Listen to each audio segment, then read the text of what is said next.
This is Judith Lay welcoming you to Manx Radio and to the podcast of this week's edition of At Your Service. Manx Radio! Meals, Mess and Meeting Jesus in Unexpected Places. That's the title of a book written by my guest this morning. And it pretty accurately sums up the life of Chris Lane, as I think you'll understand when we meet him in a few minutes. Chris will be talking a lot about serving God and serving people. So service is at the heart of our music choices too. Let's start with Here I Am, Lord, which you might also know as I, the Lord of Sea and Sky. I, the Lord of sea and sky, I have heard my people cry, all who dwell in dark and sin, my hand will save. I who made the stars of night, I will make the darkness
Chris Lane is a tutor at Emmanuel Theological College, a college that trains Christians of all denominations for service in the church. But that's only a part of his work. He planted a pioneer church in inner-city Salford, Greater Manchester, and still co-leads the church now. And that's the story I was keen to hear when I met Chris when he spent a few days on the island recently. So let's welcome Chris Lane as he winds the clock back some 25 years. I'm from Salford, just near Manchester. We work in an estate called Langworthy in Salford, and when we moved into the estate 25 years ago, it had a reputation of being one of the roughest areas in terms of crime, deprivation in the whole area. It was in the national news at one point for a police chief talking about the feral gangs of young people who used to run riot around the estate. And we just felt like, whilst everyone was moving out of the area, there was a third of the houses in the estate that were empty because people couldn't cope with living there. We felt like God wanted us to move in rather than move out. And so a bunch of me and my friends 25 years ago all bought or rented houses in that estate and really just committed ourselves to living and working alongside people to see change happen. That takes a tremendous amount of courage because you were putting yourself on the front line there. How did the people react to you, Chris? At first, people were like, who are all these weirdos that are, moving in? I mean, I'd always lived within a mile of Langworthy, but a different world, really, where I grew up in Salford. And I always wanted to avoid the area because there was these two gangs that kind of, did lots of crime, lots of kind of antisocial behaviour. And so it wasn't a place you would want to walk through, let alone live in. I think there was definitely a welcome to us, but also a scepticism. Like people said, you'll be here for 2 years and then your money will run out. And not that we had any money, but like they'd had an experience of people moving in, wanting to do good deeds, and then they're there for 2 years and then they leave. And people said to us, you'll not last more than a couple of years. And 25 years later, we're still around. So did you arrive badged as a church? How did you present yourselves? No, we were part of a thing called Eden that the Message Trust were running. And basically the idea was people were moving en masse out of the inner cities in Salford and Manchester. And they wanted the Christians especially to help to reverse that and try and encourage people to move into the tougher areas. So me and a bunch of my mates were going to move in anyway. But then we did a little partnership with the Message and they recruited a whole bunch of extra people. So in the end, there was 25 people who in 1999 who all moved in together into about 4 or 5 streets. So it certainly had quite an impact and things started to change. But it was quite a scary place to live for the first 2 or 3 years. I would imagine that on the upside, you'd got a group of you who could support each other. You could get together and be supportive. But in a way, you'd be targets because you just said yourself, I'll give you 2 years and you'll be out of here. And maybe the gangs would be challenged. They tried to provoke you. What sort of things did you do? I mean, we did experience a lot of that stuff. So, fireworks posted through the front door and I got home once and my front door was lying on the settee and someone had been around the whole house. And we had all sorts of experiences like that. But the big thing for us was working with the young people of the area. We'd spent years, 4 or 5 years, praying for that estate and asking God to give us his heart for a place and wanting to make a difference there. And it just felt like the natural thing for us. We wouldn't just go in there for a week here and a week there, but we would live. And so a lot of it was just living our lives in a place, shopping in the shops, and then eventually raising our children in the area, sending them to the local schools. A lot of it was just working in the schools. So we had a couple of school workers who were paid to go into the local high schools and do assemblies, RE lessons, different things like that. We opened a community centre called the Life Centre in the year 2000. And again, on the day we opened, people came in to look. And a couple of people said, this will be burnt down within 6 months by the local young people. And it's still there 24 years later. And we just started a number of initiatives with children and young people. So I could spend an hour telling you all about them. But there's basically, whenever there was some kind of need, we would try to address that with a project that included local people working with them for change for the good. So how long before people wanted then to come and join you from the local community, wanted to come and be in your gang? Yeah, I think when you become neighbours and not just do-gooders who come in from the outside, it makes a huge difference. So if there's a crime wave that happens, you all experience it together.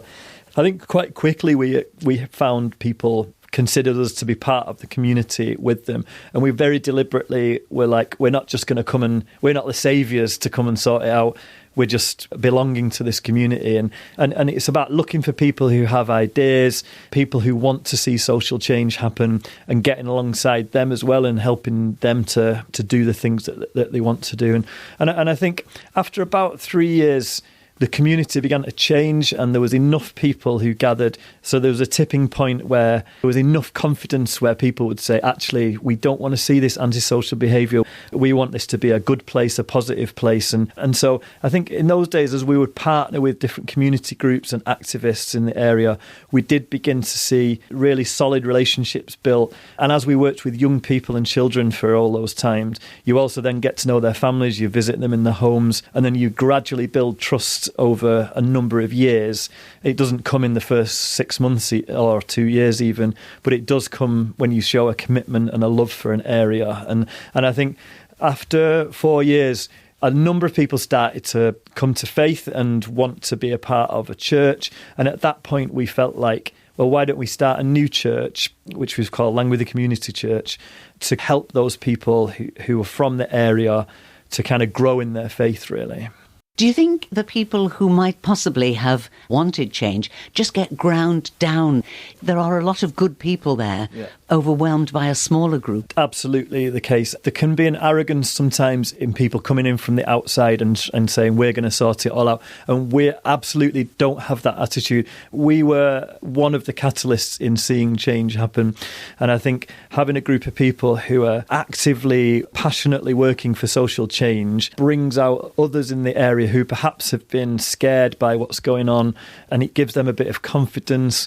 The first Labour government in 1997 put a lot of money into the inner cities, and that made a difference as well. The police did some really good work. We certainly don't tell the story that it was all about us. We were definitely a catalyst in seeing social change happen, and I think it was lovely to see a community begin to stand up for itself again.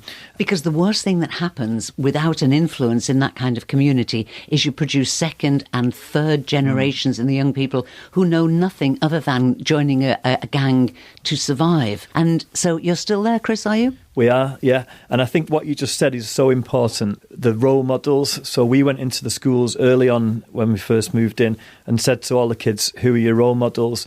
The two most common ones were Ryan Giggs, Man United player, and a guy who's the local gangster, Paul Massey. Those two are the names that came up again and again. So one of the things we realised from the start is it's fine to have a footballer as a role model, but most of the kids will never be professional footballers. Also, a local gangster's not a good role model either. So one of the things we did in all the primary schools, we did this community course where we bring in local police officers, counsellors, midwives, church leaders, all to tell their stories to the kids. All these people had grown up in the estate and then had gone on to do these different roles. And just to say to the kids, here's a whole bunch of different role models, different outcomes that you could go after. You know, even getting the police into the classroom to know they're not a threat to you. They're people who want to work for the good. You could be a police person one day, and just lining up this whole series and telling a different story. So we would get then the parents to come in at the end of the course. We'd line the kids up at the front and we would say, these kids are the future of this estate. They can make a difference for good in this place. They don't have to follow the way of their big brother just been put in prison for kidnapping, which is one story that is actually true. We would just say to the parents, look at these kids. They don't have to go the way of other generations. And you see the parents begin to nod and acknowledge it and go, yeah, I can see that as well. And gradually, you see change come over a number of years. Building a different kind of world is very, very gradual. What does the estate look like now, today? It's okay. Compared to 20 years ago, when it was incredibly difficult and incredibly hard place to live, it's a vast, incredible change that's happened. There's still poverty, but it isn't ruled by fear like it used to be. There's loads of amazing creative things that are happening there. One of the things we do is called Langworthy Live, which is a music festival once a year, and we have all the shops open the doors and become venues. So like we have a string quartet playing in the laundrette, and we have a jazz musician playing in the kebab house, and a Michael Jackson impersonator in the church. And it's just this amazing thing where people come from all over the city, whereas you used to go away from Langworthy to like have fun and enjoy yourself. Now people come to Langworthy to find joy and hope and hear the stories of what God's doing and what the community are doing. That's the one thing we prayed at the start, that it would change so that instead of everyone aspiring to leave, people would aspire to come. And we've seen that in a number of ways. And that kind of little music festival, that watching the street come alive with all of these people going from venue to venue, listening to great music, having a great time, finding joy, hope. That's what we're all about in our community. I think about 24 years ago, looking out of my front window and seeing some kids jumping up and down on top of a car, people smashing windows.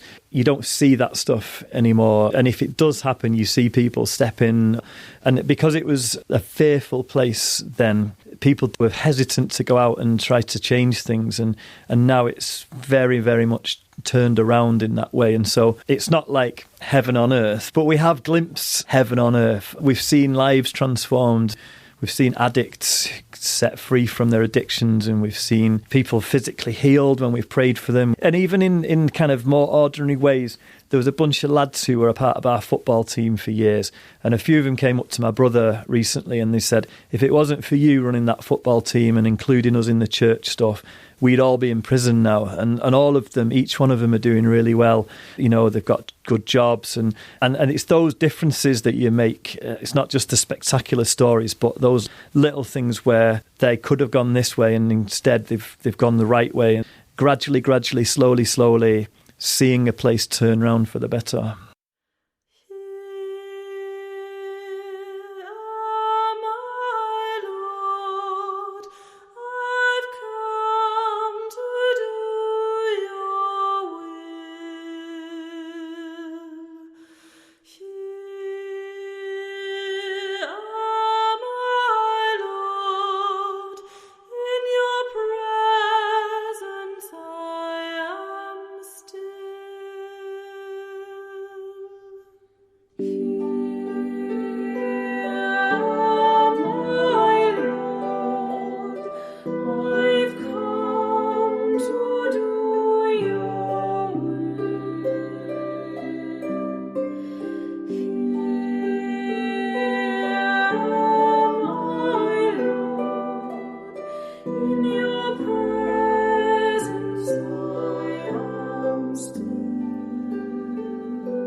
Margaret Ritzer's beautifully reflective music, Here I Am, Lord, a hymn that speaks of being open to serving God.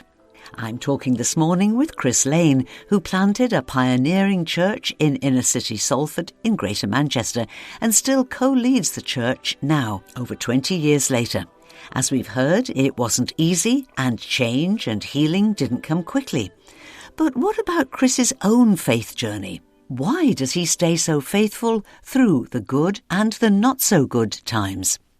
I grew up in a Christian household, so I don't have like a dramatic conversion story. But what I've seen is that God has always been faithful to me, and God has always been kind to me. And in my hardest times of my life, I think back to when I was 18 and my best friend died when he was only 21, and I think of the way that God was with me in those moments. And I think of when our church had a really hard time about 5 years ago, and we thought, is this going to be able to carry on? And God drew really close to us. And I think for me, just seeing God, the presence of God with us, that brings me peace and hope and joy, even in the darkest times, and we've had lots of them. And when you work in a place like we do, you see the darkest side of human beings, and you see kids in such brokenness. But at the same time, in all of that, you see the beauty of God and the way that God meets with people and comes alongside people and gives peace where there was conflict, and gives hope where there was no hope, and love where there was hatred. And I could tell you so many stories about transformation in that way, all the way through those 25 years, the constant presence of God in my life.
Thank you to my guest this morning, Pastor Chris Lane, one of the founders of the Langworthy Community Church in Salford in Greater Manchester some 20 years ago, and still co-leading the church today.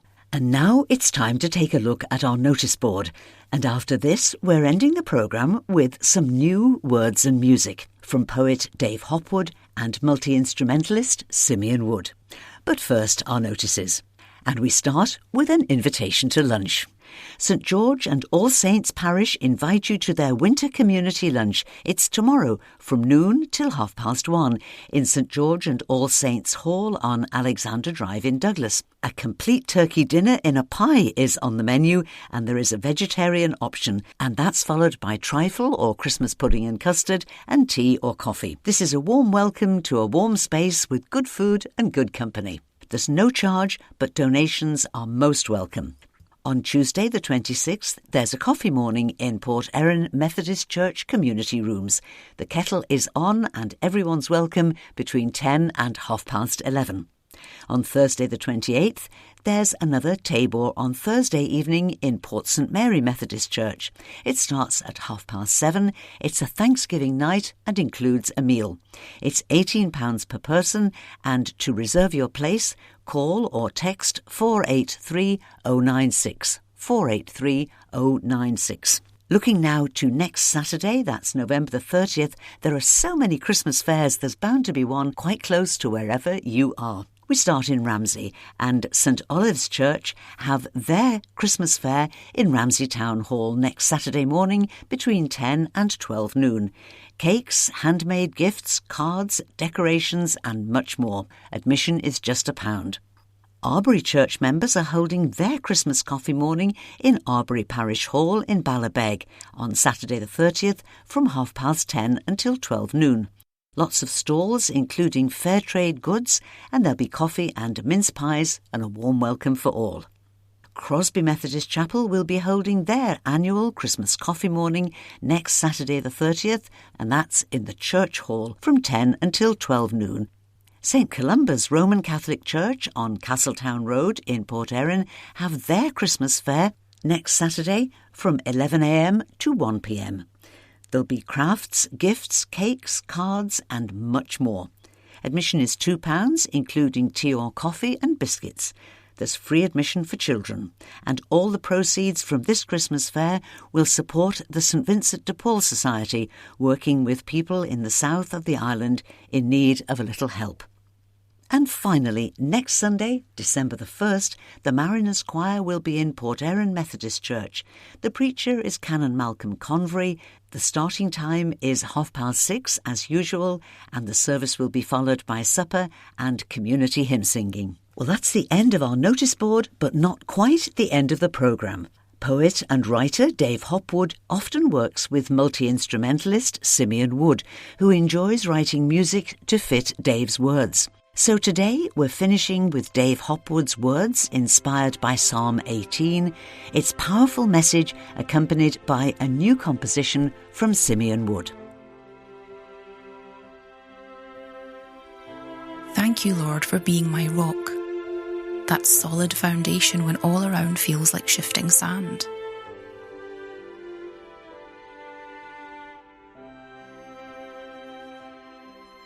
Thank you for being my shield and my song of hope, my strength and my rescuer.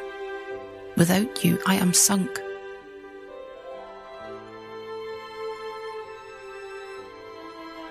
At times I have felt as if the floods would overwhelm me, as if the fires of life would take me down. But I am still here, and you are still here. And because of you, I am able to say this prayer and to take another step. The earth may quake and tremble, making me do the same. But you are always greater than our troubles.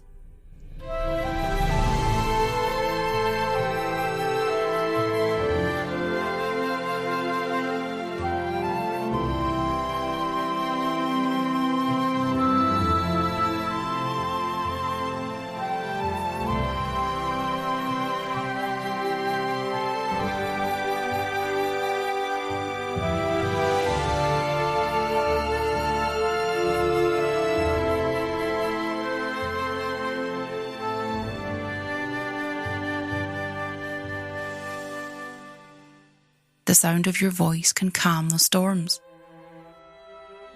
When the clouds close in and gloom hovers once more, your brilliance shines like the sun. Your presence rises like the dawn. You are with us, always, and you are on my side.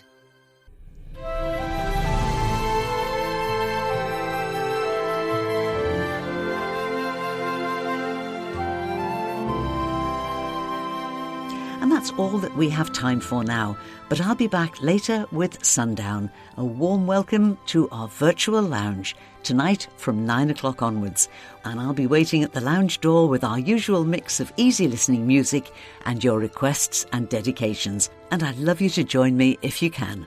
And so, until whenever we meet again, this is Judith saying thank you for listening, and I wish you and those you love a blessed and peaceful week and a very good morning.